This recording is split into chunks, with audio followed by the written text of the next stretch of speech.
Mickala, thank you for joining me on GV Talks. Thank you for having me. Mickala from Pure Mac Photography. That's correct. That's me. She's gave me the heads up just off air then that there might be some swear words in this episode, so full discretion. If there's a couple of F-bombs dropped, it's all in good humour and good taste. Oh, God. Do you want to start by letting the Shepparton people know who you are? Okay, so I'm Mickala Brady. I'm the owner of Pure Mac Photography here in Shep. I photograph mainly weddings and couples, but obviously due to the pandemic, I've gone back to newborns and families to try and get through. I'm a mum of 3 children, Phoenix, Tex and Z, and I've married a Shepparton local, and that's pretty much me. Are you a Shepparton local? No, I'm not. Whereabouts are you from? So I'm from Mickala. Mickala from Mickala. What did you move here for? Husband's work. We had to make the big move. So he's from Mickala, or you said he was from Shepparton, yeah. So he moved here in grade 6 or 5. He went to Butcher Street Primary School. Yeah. And then Wanganui. Did you guys meet in Mickala? We met on Tinder. So awesome, yeah. Yeah, so I'm a Tinderella. But yeah, that's how we met. That we've so his family all live here in Shepparton, so it was I was happy to move across. Did you have to negotiate the move? Yeah, it was a bit of a hard one, but he won. But in the end, it hasn't been as bad as what I thought it was. I always had that perception of Shepparton being horrible, living in Yarrawonga, Mickala, being in a small community town, and I've grown up there since I was 15. So yeah, it was really hard to try and make a transition and try and make new friends and obviously move my business across from where it was booming in Yarrawonga. Yeah. Mickala, and I've been here for 2.5 years, so I'm not very well known in Shepparton yet. I still constantly travel back to Mickala, Yarrawonga, Echuca, Wangaratta area, but I'm starting to get more known. So how do you think you split the work up? Like how much percentage of it is done in Shepparton or with Shepparton people? Not much. I reckon about 5-10% of my work's here. I mainly travel like Victoria. Yeah. So most of my work is Wangaratta, Echuca, a little bit of Shepparton, but it's only kind of started up in the last 3 or 4 months. But yeah, Yarrawonga, Mickala. Yeah, well hopefully, do you want more work in Shepparton? Oh, it would be handy, but there are so many amazing photographers here. Yeah. That are obviously locals and been here for a lot of years, but one day soon. So I decided to go more in the couple area because there's not many, the photographers around here don't do mainly couples. It's all more newborns and families and weddings. So in the last before COVID, I was trying to concentrate more on couples getting photos, not waiting till their wedding day or waiting till they got engaged, like just celebrating their love now. Yeah. Do you think people need an event to justify getting a photographer? Well, I think it's just in their mind. Yeah, like obviously, if you're going to have a wedding, you're going to have a photographer. But I like this idea that you're saying like you don't necessarily need one of these big events to celebrate your love or show it via photography. Yeah. Yeah. Yeah. Well, most of the time, everyone waits till they have a baby to have newborn photos, or wait till they have a family to have family photos, or wait till obviously they get married to have engagement photos. So I'm trying to put out there that any time's a good time to have your photo taken. And yeah, obviously I've had situations that family members have passed away and wishing that I did get those photos taken with family members. So I just think it's really important to get your photos taken. Yeah. Do you have like any sort of like how often would you recommend somebody do something like that? Have their photos taken? Yeah. Because you bring up a good point. Like sometimes all you have to look back on are these photos, especially with your family as it matures and grows older. Like obviously eventually people die. Yeah. And that's always tough, but what can help you through that is the memory of them. Yes, that's correct. you put that hand in hand with a photo, and that those feelings for that person resonate a lot stronger. Yes, the connection and the emotion. So, like, I've made more of, and ever since obviously my grandparents passed away, I've made sure now every year we get photos done professionally, not by myself on a tripod, but I make sure that we go to our photographer, have our photos taken, and to me, it's more about the kids' connection with us, not just standing there and posing, like those small precious moments of how little they were and how they used to hold me and hug me, compared to 12 months later they don't want anything to do with me, especially a 9-year-old. Yeah. She hugged me a lot, more emotional 12 months ago to now it's not cool. So like those little things, or little hands of our 1-year-old when they turn, all the little dimples, and then now the dimples are gone, like all her little fat legs. I'm not being mean or anything, but yeah. I don't know, all those tiny moments now that I sit with the kids on the couch with our photo albums, and they love it. They love sitting there and looking back at when they were younger, and love and emotion, like, oh, that's how mum and dad, hugged me and held me. It's photo books are dying. And that's kind of sad, because it's kind of part of our culture. What you just explained then, I remember sitting on my father's lap going through old photo books and him explaining each photo to me. That was a part of my past that I don't get anymore. Yeah. Like when you do your photos, people would mostly just want digital copies. Yes, digital downloads. That's all they want. I do have online galleries for digital downloads, but I also have like an Australian print lab attached to it. So they can sit on their computer and press, the button, and it goes to their cart, and they can get photos delivered, a photo book, canvases, frames and stuff. But everyone still goes to that digital side and only want to share it on Facebook or Instagram. But I've made it, even in COVID, I've gone back like 6 or 7 years, and I've actually sat down and made photo books, and I got them all printed while in lockdown, and the kids are over the moon because they're loving going back through, well, like what we do, sitting on the couch and looking at, oh, look how little I was. So it's I don't know, I still find it adorable. How do you feel when you go through it and and talk them through the photos? I don't know, it just brings back memories, like things that I totally forgot about, and then I'm like comparing the kids to each other, obviously. Oh, that's what Phoenix used to do, and then texts like, well, can I do that one day? Like, I went and swam with a dolphin, so she ended up telling him about that story because he wasn't there, and now he wants to go to Queensland and watch me swim with dolphins. So I don't know, I feel that photos are very important, and they do need to be printed, just because obviously your kids don't have social media, so that they can sit down and enjoy those precious moments as well. Yeah, and it is a precious moment. You get away from the phone where there's all these notifications popping up and you can't concentrate. And I would never show somebody a photo on my phone and tell them a story about it. No. But I would if there was a photo of me out in my lounge room, like with a marathon medal or something like that. There's a story behind that. Yeah. And I'd be able to focus on that and explain the story, and hopefully let them feel some of the emotions that I felt while I ran it. Yes. And that's what the photo is to me. Yeah. Because it's in your hands and you can feel that emotion compared to, I don't know, looking on social media. It's, I don't know, my kids, if I showed them a photo on my phone, they're not really interested.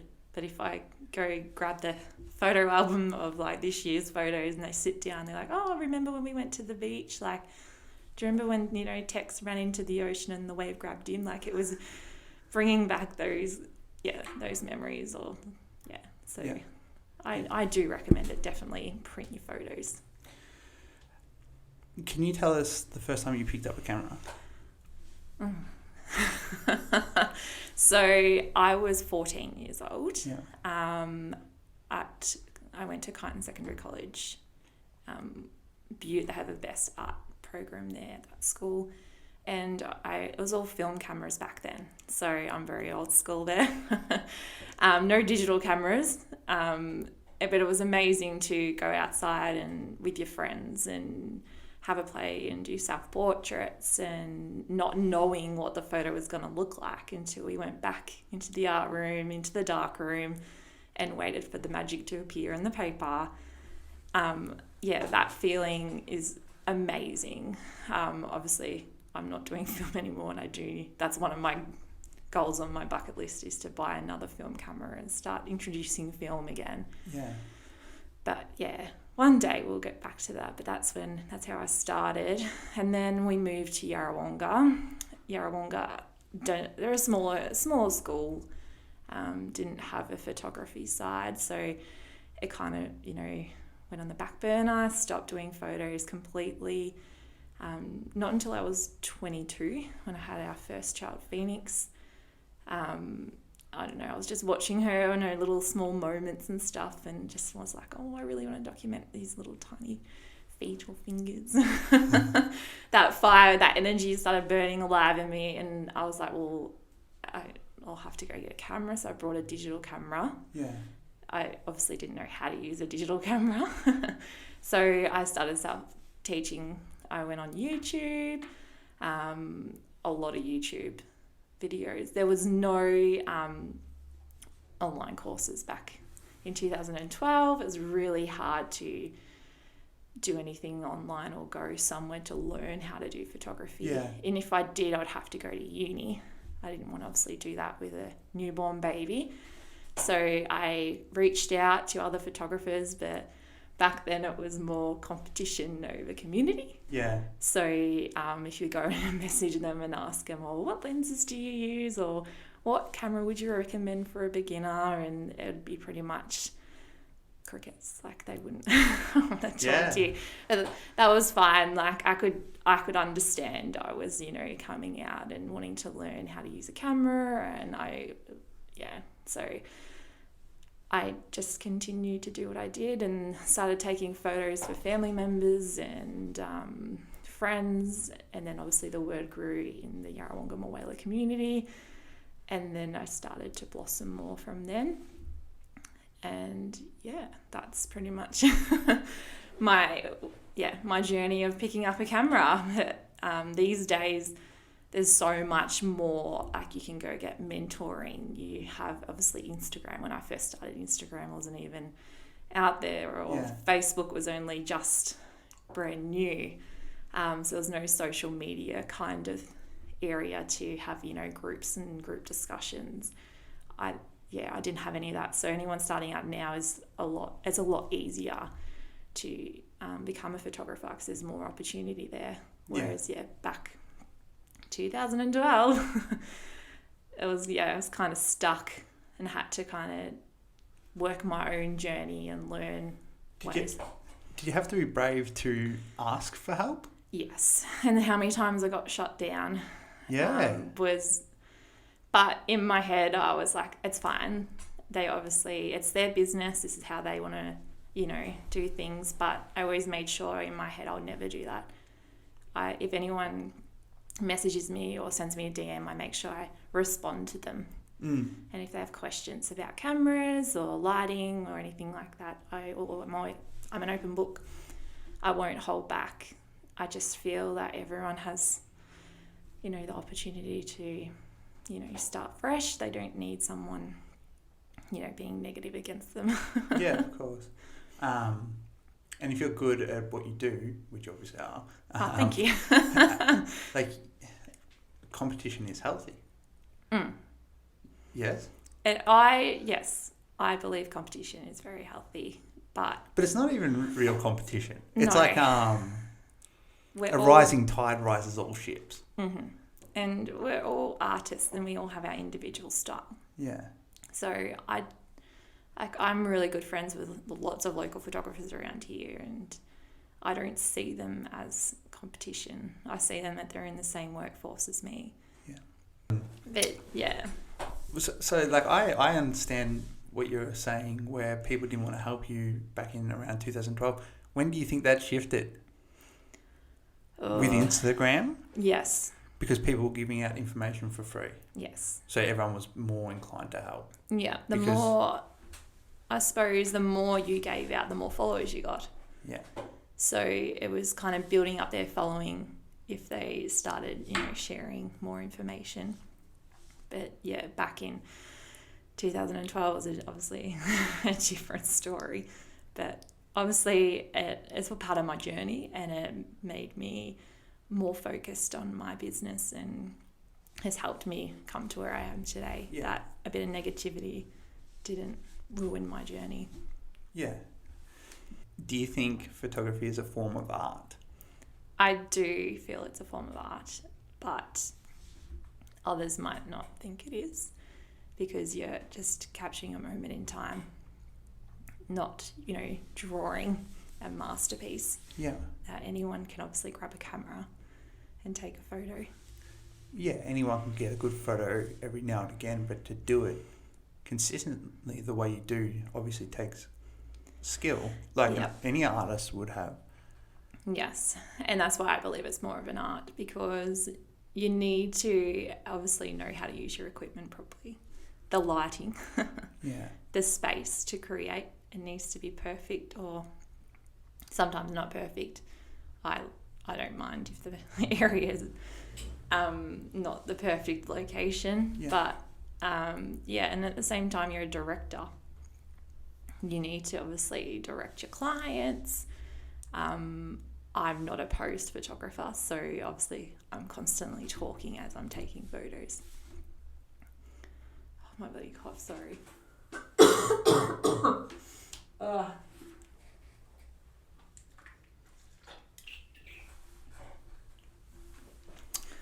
Are the majority of photographers posed? Around here, or We'll just go in general. in general? Yes and no. Well, can you explain the difference? So posed is if you're they put you in a position and you're pretty much directly looking at the camera and saying cheese. Yeah. So much more of like studio portraits and stuff like that. I'm more lifestyle documentary, which means we'll go for a walk.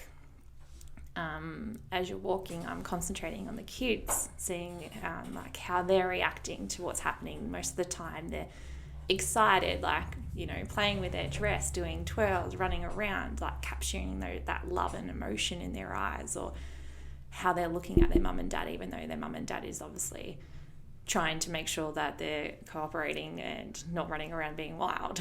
Yeah. So walking along with your kids, swinging them, having fun, kind of documenting what life is as a parent. Then, for example, my kids can't sit still for 5 minutes. So if I had a portrait session and they were okay, let's pose you up and see, it's not going to happen. They're going to be screaming. They're going to be crying.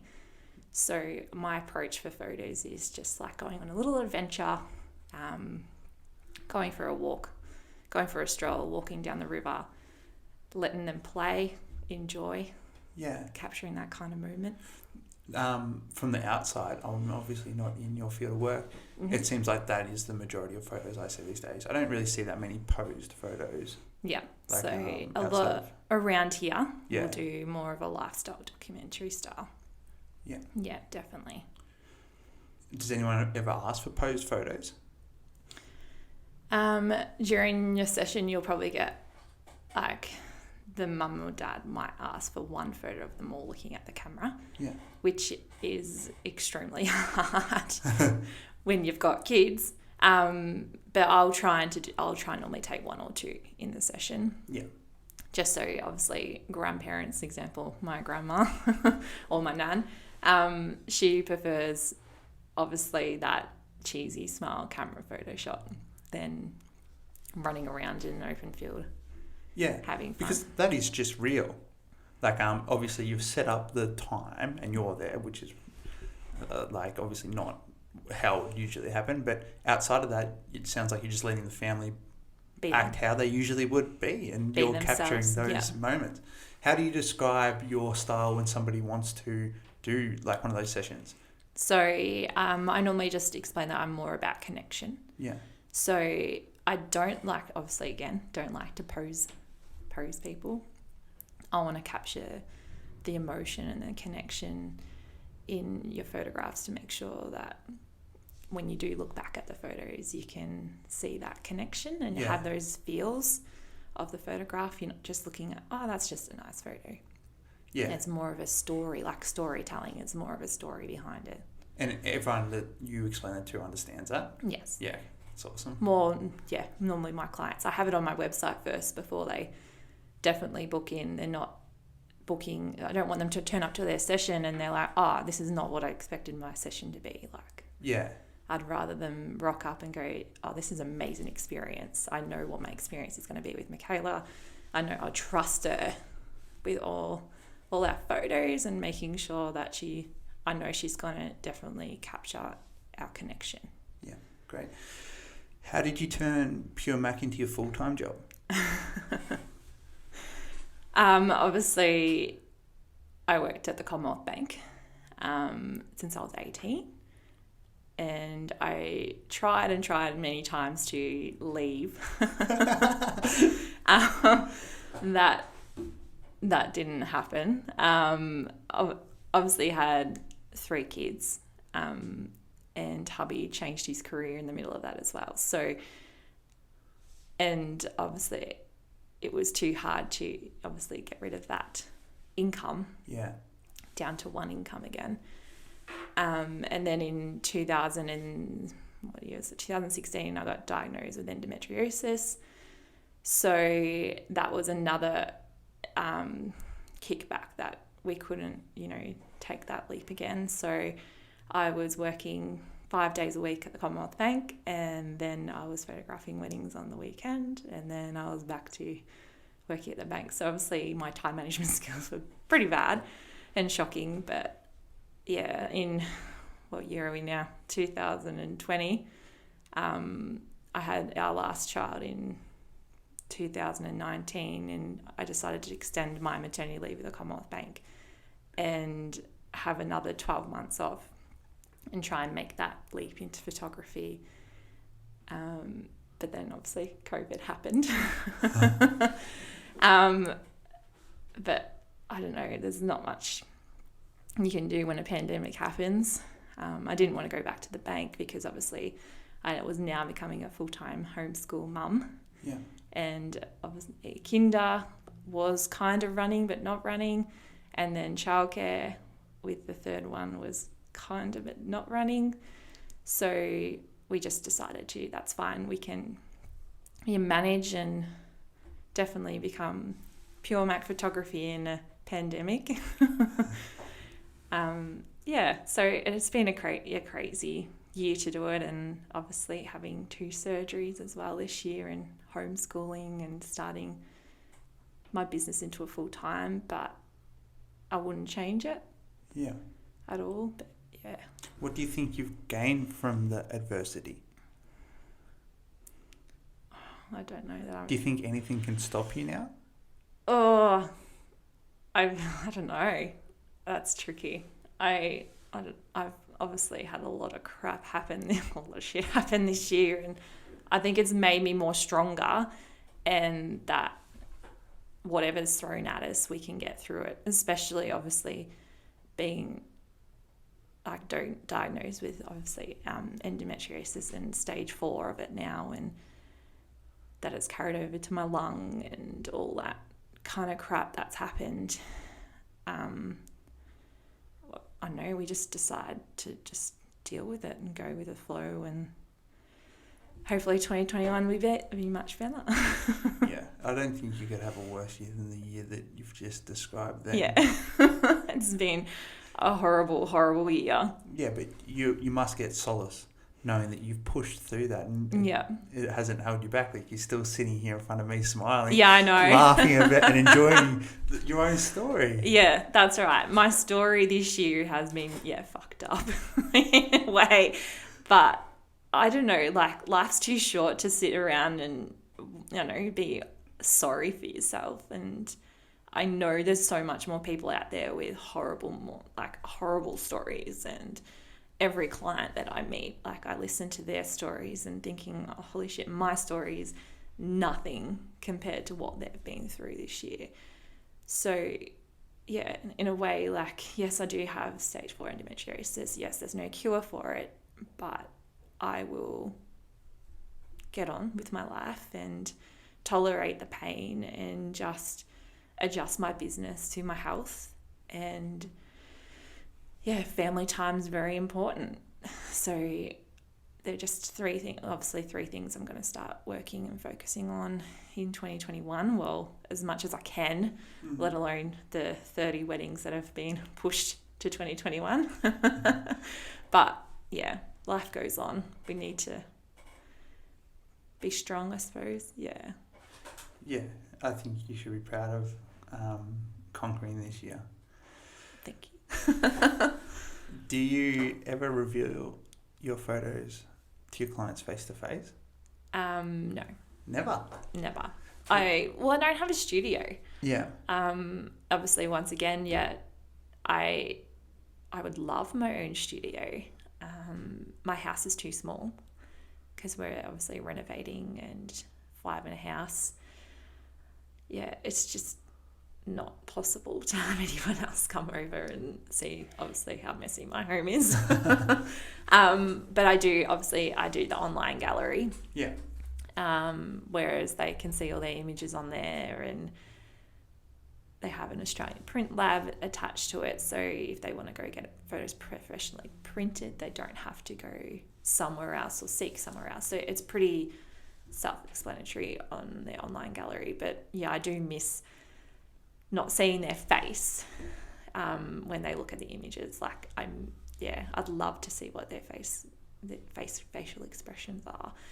But at a session, I do show them the back of my camera. I don't know if many photographers do this, but yeah, I do show them just so they can have a quick look at the end of the session, and I do get that emotion. They're like, oh, that's amazing. Oh, so in a way, I'm like, okay, they're going to like these photos, so yeah. I'm right.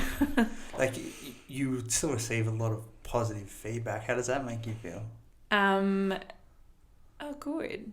Like, I've done my documenting correctly. Yeah. But not many people have given negative feedback. Yeah. So, it'd be not. I don't know if people like giving negative feedback, but yeah, the positive feedback's been pretty good.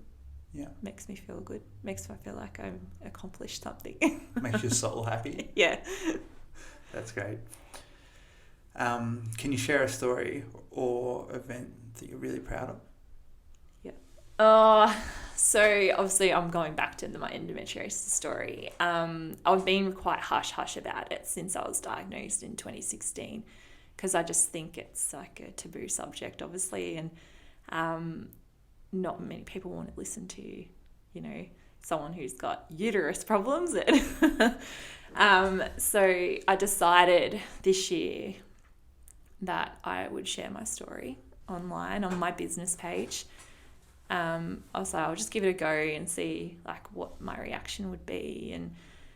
And once I released it out, I had so many DMs or positive comments, and so many other females have reached out to me that have had the same symptoms as me and had no idea that it could have been endometriosis. Now they've gone to an obstetrician, have had surgery, and now being diagnosed. So I've helped 5 other women now. Wow. With my story going out, and they've actually been diagnosed with endo. So, and they've experienced symptoms for years, had no idea what's going on. They've just put up with the pain and just soldiered on. And now I've helped them, which is, I know it's a great feeling in a way, because if I was so scared to tell my story, and now I have, and I've helped 5 other women. You don't know how your story echoes and helps other people. Like, it can be confronting, putting it out to the public, but like you just said, like, you've changed 5 other people's lives drastically. Yes. By being brave enough to share that story. Yeah, and I did a self-portrait as well, so just showing obviously my my wounds, and like how bloated my belly was. Like, I was trying to make it more raw, like, this is endometriosis. We all go through this. It's normal that we look like we're, bloated 12 weeks pregnant, like that belly bump. And a lot of women wrote back, they're like, oh, thank you so much for sharing that. Like, no one in my family wants to talk about endometriosis. Like, sometimes I just think I'm just faking the pain just so I don't have to go to a family event. Or it was just amazing how many DMs I got and how many women were suffering. Like 1 in 9 women have endometriosis, and not many of us know that we have it. Yes. The only way to be diagnosed is through surgery. Do you want to explain it to the people? What endo is, yeah. Yeah, because I've got a lot of friends who have it, and I've got another friend who I was friends with a Mournable, and she shared her story similar to how you shared yours. Yeah. And it was eye-opening to a lot of other girls, and I seen so many people get behind her, and so many other people like discover what it is, which is important, or potentially they have it. Yeah. But it's not, especially as me as a guy. Yeah. Like, I don't know a lot about it. My understanding is it's a growth. Yeah. Yeah. So inside of your uterus, you have an endometrium, which is the lining of your uterus. So obviously that lining grows outside of your uterus, and it's really, really tiny microscopic little dots that can grow over your ovaries, on your bowel, and obviously in my case it's gone up to my lung. Yeah. Which is very, very rare. The pain of it is so severe that some days, like, I couldn't get out of bed.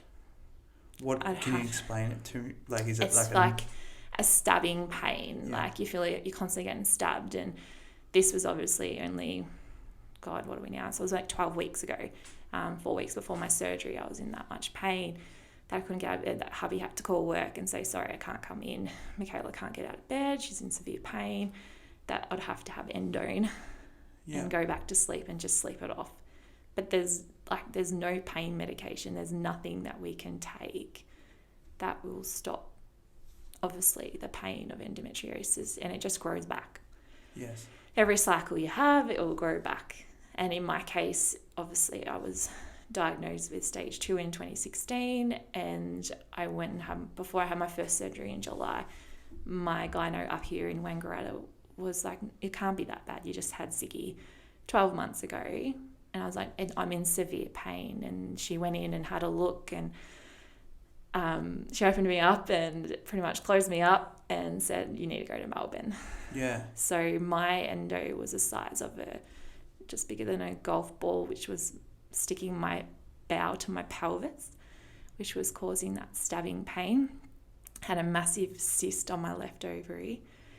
And then the endo obviously had travelled up to my lung, which was causing me, which I had no idea it could go to my lung. But after I would go for a walk or a bike ride with the kids, it just sounded like I had smoker's cough, and I just couldn't stop coughing. And obviously in a pandemic, and I'm at the supermarket coughing. I was like, she's got COVID, run.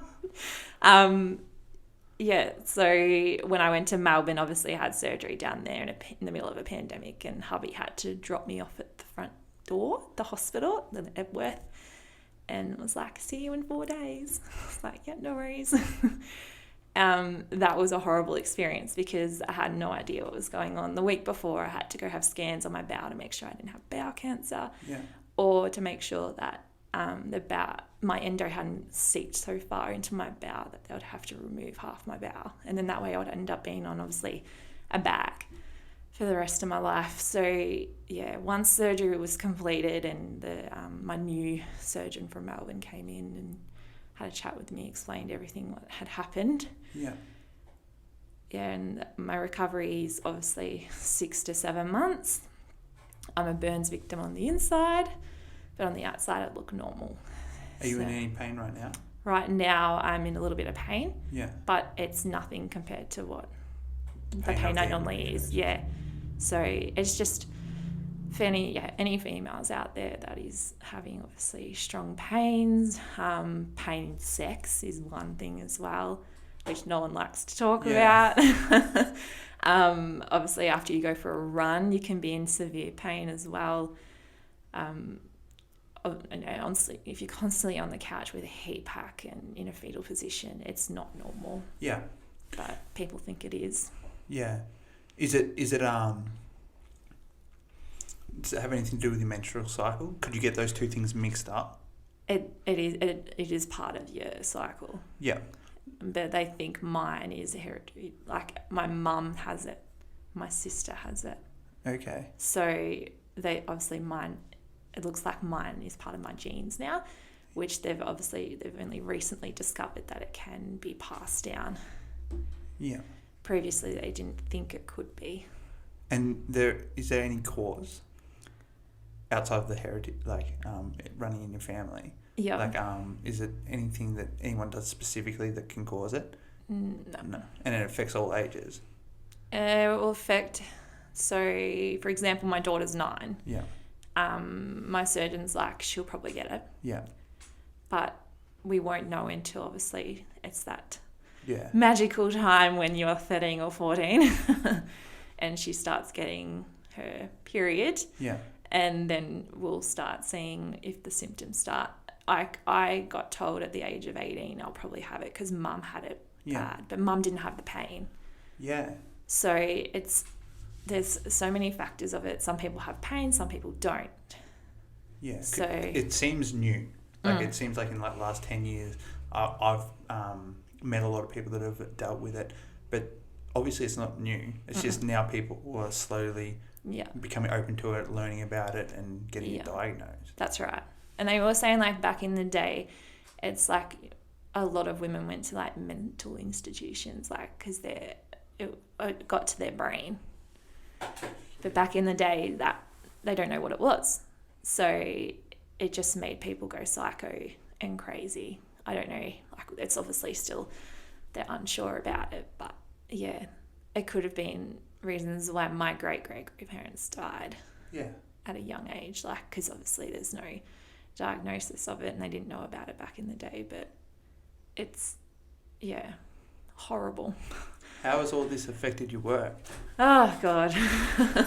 So from now on, so with my surgeon, he's obviously told me I need to rethink work, which is really hard because now I've obviously started into pure mac photography full time. But he's like, my health is more important. You need to concentrate on that. My left lung can obviously go. But I'll just have to have an assistant with me at every wedding. I'll have to only have 15 to 20 weddings a year, or even less, and which I'll have to obviously concentrate on that in 2022 because 2021 is going to be crazy. But I do have an associate photographer now who's working with me and helping me so that my business can keep going ahead. And hopefully endometriosis doesn't ruin my career. That's my main focus at the moment. I just want to continue doing what I love and not have some chronic illness take that away from me. Yeah. It started as a hobby and it's turned into a full-time job. Is there days where you don't enjoy doing it? Yeah, some days. I have the issue of not saying no. Yeah. Like I always want to make everyone happy. And as my husband said, he's like, well, when are you going to have time to spend with us, the family, if you're going out every weekend doing photo shoots or like every night during the week, or like then I'm editing till midnight because I'm a mum of 3. Like I can't edit when they're home because it just doesn't happen. They always want something. So it's going to be difficult, I suppose. But do you think maybe it's put the important things in perspective? Yes. That I need to focus more on what I love and only do quantity. Yes. And look at the quality side of things. So that way, I don't know, I've been obviously sitting down and having conversations with myself.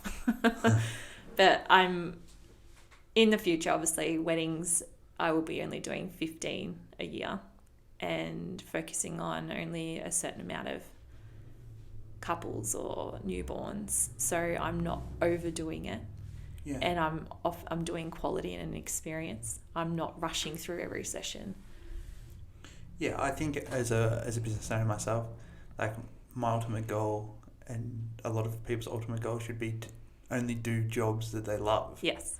Like when you're building your brand, like you have to take on work that maybe you don't necessarily love, but it's important. But you're probably at the stage now where you can take on jobs that only you feel really passionate to do. Yes, and that's correct. I am at that point now. So I don't do like birthday parties, engagement parties. Like I definitely say no to that now, but back in the past I'd say yes. Anything I can do, I'd love to do it. But now it's harder because like I don't want to miss out on my kids doing sport. Like I want to see them play their first netball game, play their first footy match. Like all those little small things that I know I won't be able to take back. Yeah. Because they're going to grow up. And I don't want to be that, oh, mum's never here. Yeah. Which is I hear. I know. I understand what you're saying. It's tricky when your job's on the weekends. I know. Like the important part of your role as a mother and what they should really appreciate is what you do from on the weekdays. Like how you greet them every day, how you make them breakfast every day. Yeah. But like those events, like the sporting events, and that's like the cream on the cake that you kind of do all these other monotonous jobs. Yeah. Like helping someone else live. Like they're fully reliant on you right now. Yeah. They pay you back by like being good teammates, and you get to witness that, or like showing empathy, like on the sports field or in any sort of event. That's how they repay you for all those monotonous days of doing those chores and the screams and the tantrums and everything that goes along with it. While we're on the topic of weddings, do you want to tell the people about the award you just won? Okay, yeah. So a positive of 2020. So I won Victorian Wedding Photographer of the Year with the ABIA, which is Australian Bridal Industry Awards. So the way to win it, which I've had a few questions regarding that, is the last 12 months of reviews of my brides and grooms. They do a review online. So I send them an email saying ABIA would like you to do a review on them, and away they go. So there's questions that I have no idea what they are. They rank me on service, the quality, if I was worth the money, all these other different questions. And then they have the option to obviously write a review. When that review comes in, it's just a number. So I don't know who wrote the review either. Yeah. And then at the annual awards every year. So last year we were at the Crown Casino. This year we're at, obviously, the living room of my house. Last year I came 10th. And this year, obviously, I won. I did not expect it. I was hoping to, obviously it was out of 51 photographers, so I was hoping to, be top 8, try and get 2 better than last year. And yeah, when it kept going, I was like number 5, I was like squealing. By number 3, I think all 3 kids were awake because I was just hysterical, crying. I had no idea. I was so excited to meet the top 3. And then obviously my image came up before my name. I'm like, holy shit, I won. And yeah, I think with all the crap that's happened, all the emotion inside me, I was just so wrapped that something awesome has happened, and I won, and my score was like 99.98%, which is ridiculous. Like I didn't think I would get that kind of rating, and even Natasha from ABIA was like, that's amazing. Like to get that kind of score, you're just nearly at 100%. Like you must excel really well with your clients. And obviously getting that from her was amazing too. But I would have loved to be at the awards. Yeah. But I'll take it. Doesn't take anything away from the achievement. No, and it's great. And the kids have loved it as well. like they've been taking the newspaper to school or kindergarten to tell their story of how amazing their mum is apparently. So they've loved it because they've been the centre of attention, especially my eldest at school. Like the vice principal's gone up like, I saw your mum in the paper. She's like, I know. I'm so excited. How do you feel about the photos you take? The photo I take? Yeah. I don't know. I don't know. I love taking photos. Yeah. And just I don't know. I get so excited when I get home and it's like a real good connection of like a mum and a baby or of the husband and wife that we're so awkward in photos. And if I've got that awesome photo, I get that pumped up and excited that I have to quickly edit it and send it to them, and then just to get that reaction. Yeah. Yeah. It's a good feeling. That's awesome. When you're looking at the photos of the other people in that competition, yep. What separated your photo from like the other top 10? Top 10. I'm country. Yeah. Does that mean like different scenery? Is that yeah. what you mean by that? I don't know. Like obviously I am against them, but it's their bride and grooms that are voting on them, not my bride and groom. So it's good in that way. That's not a panel choosing who's the best photographer. Mm-hmm. It's the voices of our clients that are saying, yes, she's awesome. The other photographers that were in the top 5, they're all Melbourne based. So it made me feel awesome that finally a country girl won. But like those photographers are amazing. Like their work is stunning, but they work with flash or they're more boutique style. Whereas I'm documentary style. So there's a lot of different varieties of photographers in the ABIA. So it was a good feeling that someone with country photos won. Yeah, it's really interesting. In a weird way. I would love to like sit down with the photos and you explain them to me specifically so I can kind of grasp what you're saying. Like, I don't really know if I have like, I look at a photo and think, that's a really nice photo. But it must be completely different for you. You must be thinking, oh, well, they used this. I wonder what flash they used. Like, I know how they got that angle. Yeah, that's right. All that sort of stuff. But yeah, the awards are more based on client reviews. Yeah. But then who's the better photographer with the, better photo, I suppose. It's more about the communication and the connection and then, looking at all the different details in an image. Yeah. And you still don't know who reviewed you? I know it was my last 12 months of couples. Yeah. But if you go on the ABIA and you search Pure Mac Photography, you'll see all the reviews. But it has like 5,420, like just numbers. Yeah. Unless they write their name in the review, then I know it's them. Yeah. But other than that, I just sit there and I'm like, I don't know who it is. I don't know who reviewed me. But they will never tell me what score they gave me. Yeah. It will just be like a couple of sentences of what they said about me. Will you enter again next year? Yeah. So ABIA, I'm part of every year. So it's an online directory. So if you're getting married, you can log on and have a look, and it's based all over Australia. So every state has their own awards. So you can log on there and go, okay, let's find videographers. And it'll come up with all the videographers from Victoria that are part of ABIA. Yeah, wow. Yeah, so I'm, part of, it's like an advertising kind of thing. Yeah. But they're amazing. Like during COVID, they've helped us out with going to the government trying to get grants or something for the wedding industry because we're kind of being left behind. So in a way, it's a great community to be part of. So, I will continue to be part of them every year. Especially if we can party next year would be nice. Back to back. Yes. Oh, that would be lovely. Nah. As long as I'm there having fun, that's all that matters. Yeah. Have you worked with any bridezillas? This was actually a requested question. Oh, really? Yes. Who requested? Can't say. Define a bridezilla.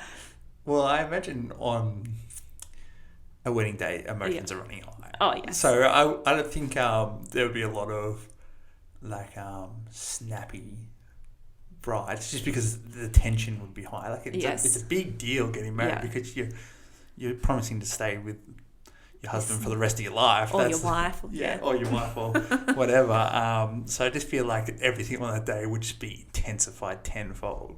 Yeah. So I haven't had a bridezilla. You haven't had one?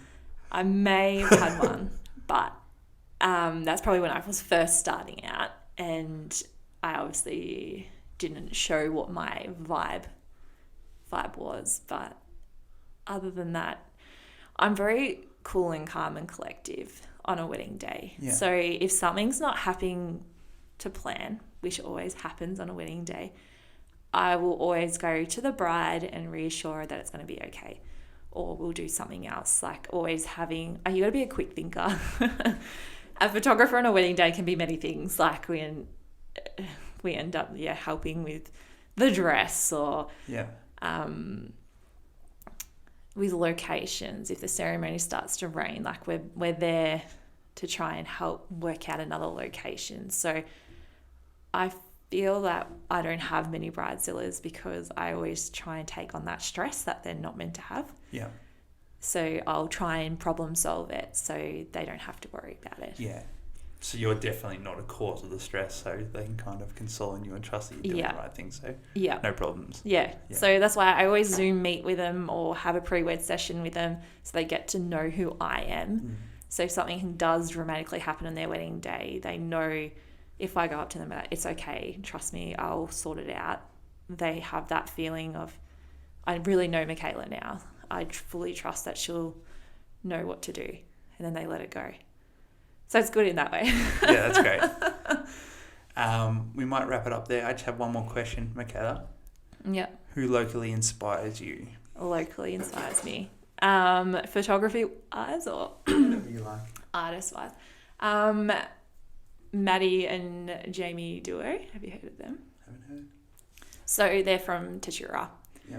And they're a music duo that are husband and wife. And they've got 3 kids. Yes. And I think because I relate so much with them, whatever they do like really inspires me that I can keep doing what I'm doing. So yeah, if you ever want to interview them, I would definitely recommend them. Full of fun. That's why. Okay, great. That does sound interesting. Anything you want to leave the Shepparton people with? No, I think, thank you for having me. Like, I hope I've helped in some way or got the Shep community to get to know me a bit better. No, it's been my pleasure and it was very interesting. Thank you. No worries. Thank you.